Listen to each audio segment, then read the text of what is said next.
Hey guys, good morning. It is March 23rd, 2022. I don't know why I was about to say 2021. And we are in Genesis chapter 21. The subtitle of this section is The Birth of Isaac. We're in Genesis chapter 21, verse 1 through Genesis chapter 21, verse 5. It says, "The Lord kept his word and did for Sarah exactly what he had promised.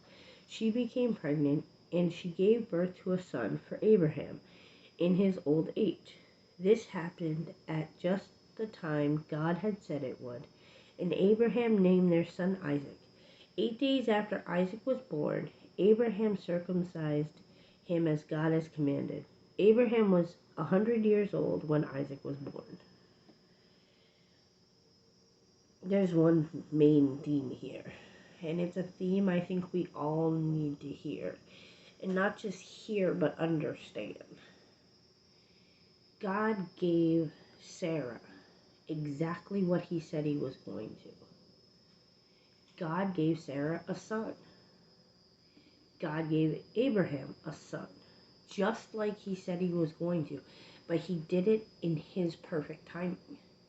And we want things. We want things really bad, whether it's we want to get married, we want a child, we want whatever it is, a house, a car, whatever it is that we feel will accomplish whatever it is we're looking for. And God, when he promises us something, he's going to go through it. God is a just God. So if he says he's going to give you something, if he promises that to you, then he is going to go through with it. But not on our timing, on his timing. And that's the most important part here, is that when God does something, he does it in the perfect time. So we may want something right now, and we may say we're ready for it, but we might not be. We might struggle with it, or we may not appreciate it as much as we would if God taught us things before we got the blessing.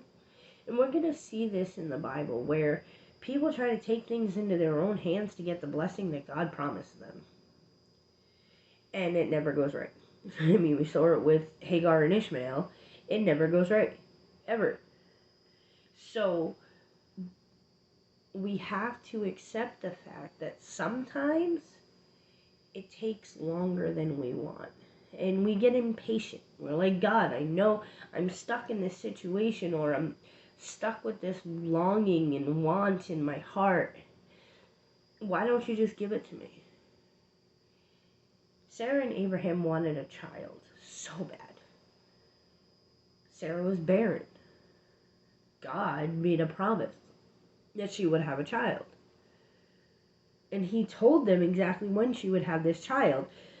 But she longed for it so badly. And Abraham longed for it so badly that they took it into their own hands. They said, I'm going to help God fulfill his promise. Now, I don't know about you, but sometimes my kids will try to do something that I tell them is going to happen, but they do it on what they feel when it needs to be done. We do the same thing. We say, okay, God promised us a child. God promised us a new car. Or God promised us a promotion.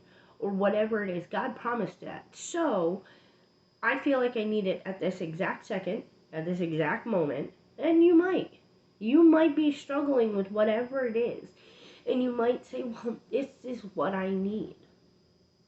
I think back to when we were in my old apartment. And I've talked about this many times, but it was not a good situation. And I was like, God, if you just get us out of here, it'd be so much better. So I tried to take it in my own hands. I tried to find an apartment, couldn't find one. I tried doing this, couldn't do it. Because I had things to learn before I got the blessing. And sometimes there's things we need to learn before we get the blessing so we can understand what the blessing is. Blessings are not just for us. Remember that. Remember that blessings are for us, yes, but they're also for us to share. They're also for us to invest in other people and become their blessing. So here we see God's timing, God's perfect, sovereign timing in Sarah and Abraham's life. He gave them exactly what he said he was going to. He gave them Isaac. He gave them a child. But it wasn't on their timing, it was on his. So my question for you today, and I want you to think long and hard about this.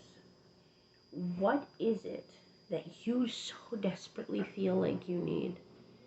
And are you trying to take it into your own hands to get that? Are you sitting there saying, well, I need this, so I'm going to try to fulfill God's promise? Or are you waiting on his perfect timing? I know it's hard to. I know it's absolutely hard to wait for his perfect timing. But there's a reason it's called perfect timing. Because in that moment, when you get that blessing, that is when God shines and God's glory shines. Because remember, if we do it on our own, it's our glory. If we wait for him and we are patient through the trials that are coming, it is his glory that is shown. So I hope you guys see Jesus in all you do today. And I hope that you see God's promise all around you. I hope you have a wonderful day. Bye.